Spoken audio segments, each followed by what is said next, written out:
چلیں آج کے اس تفصیلی جائزے میں ایک ایسے راز کی گہرائیوں میں اترتے ہیں جس نے صدیوں پرانے مذہبی عقائد اور آج کے جدید خلائی نظریات کے درمیان کی لکیر کو بالکل ہی مٹا کر رکھ دیا ہے۔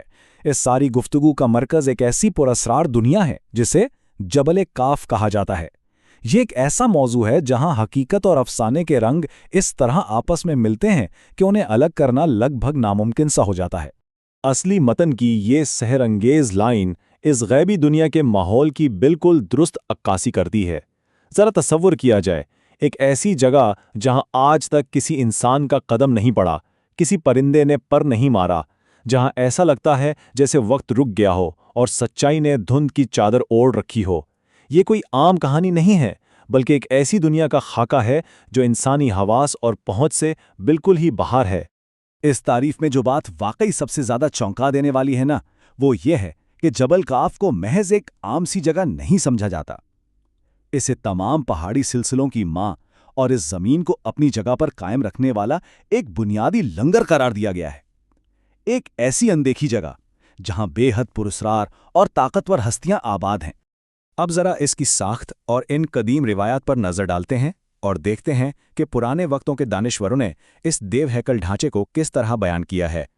اس پوری داستان میں 70 کے ہندسے کی بہت زیادہ اہمیت ہے۔ 13ویں صدی کے مشہور عالم امام قزوینی کی تحقیق کو اگر دیکھا جائے تو ان کے مطابق جبل قاف کا حجم اس قدر بڑا ہے کہ اس کے اندر خالص چاندی سے بنی 70 سلطنتیں موجود ہیں، اور مزید 70 ایسی ہیں جو پوری کی پوری ٹھوس سونے سے تراشی گئی ہیں۔ یہ ایک ایسی وسعت ہے جو شاید ہمارے تخیل کی حدوں سے بھی کوسوں دور ہے۔ اور اگر اس کی طبعی ساخت کی بات کی جائے تو قدیم روایات میں بتایا گیا ہے کہ یہ پورا کا پورا پہاڑ خالص زمرد سے بنا ہے۔ کمال کی بات یہ ہے کہ اس سے نکلنے والی روشنی ہی آسمان کو اس کا نیلا رنگ دیتی ہے۔ یہ بھی مانا جاتا ہے کہ اس کی زیر زمین جڑیں دنیا کے باقی تمام پہاڑوں سے جڑی ہوئی ہیں، جو پوری زمین کو ایک لنگر کی طرح جکڑے ہوئے ہیں تاکہ اسے مسلسل زلزلوں کی تباہی سے بچایا جا سکے۔ اسی تناظر میں تاریخ کے عظیم صوفی بزرگ مولانا رومی کا حوالہ بھی ملتا ہے۔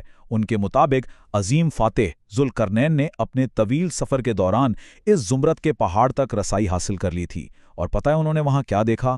فرشتے اسرافیل کو، جو قیامت کا سور پھونکنے کے لیے بالکل اسی مقام پر منتظر کھڑے ہیں۔ یعنی یہ جگہ براہ راست دنیا کے حتمی انجام سے بھی جڑی ہوئی ہے۔ یہ داستان اس وقت مزید گہری اور دلچسپ ہو جاتی ہے جب تاریخ طبری کی پہلی جلد کے صفحہ 38 پر موجود ایک پرانی تاریخی دستاویز کا جائزہ لیا جاتا ہے۔ یہاں ایک بڑا ہی زبردست واقعہ سامنے آتا ہے۔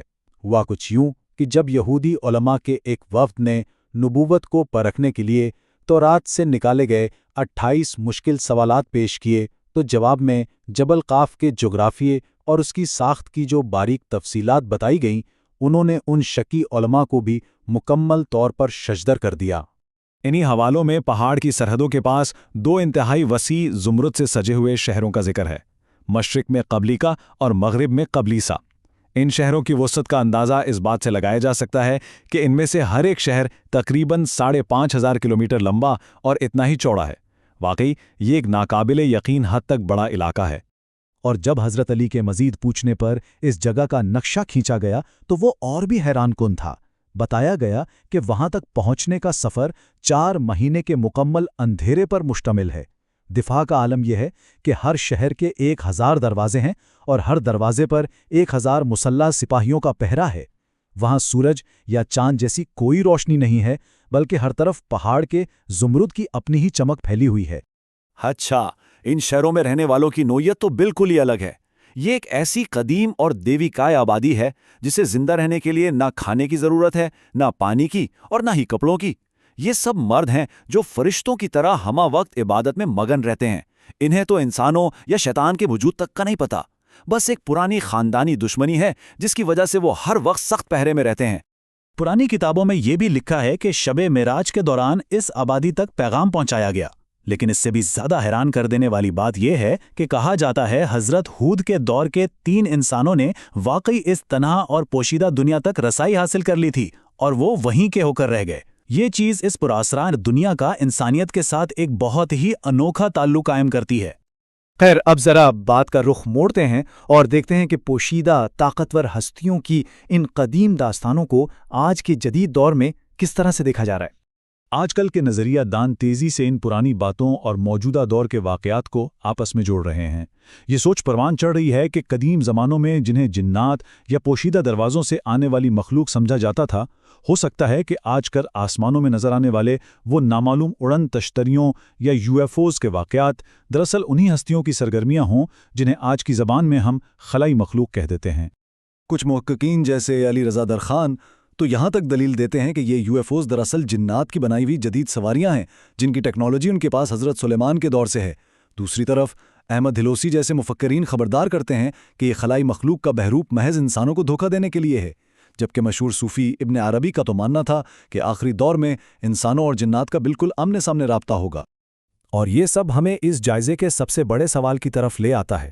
اگر یہ چمکتے ہوئے زمرد کے شہر اور ان کے باسی واقعی حقیقت ہیں تو آخر یہ زمین پر چھپے ہوئے کہاں ہیں؟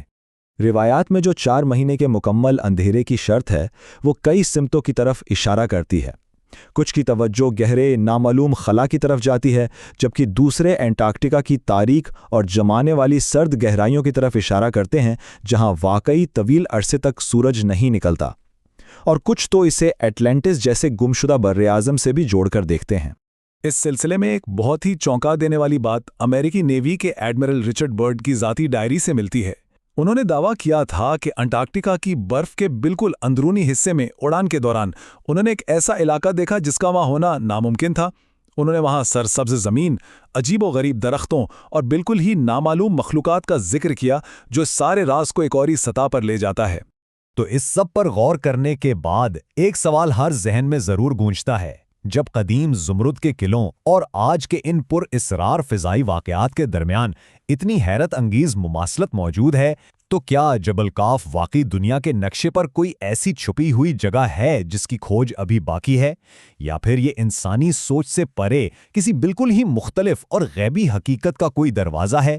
حقیقت اور افسانے کے درمیان کھنچی یہ لکیر شاید ہماری سوچ سے بھی کہیں زیادہ باریک ہے۔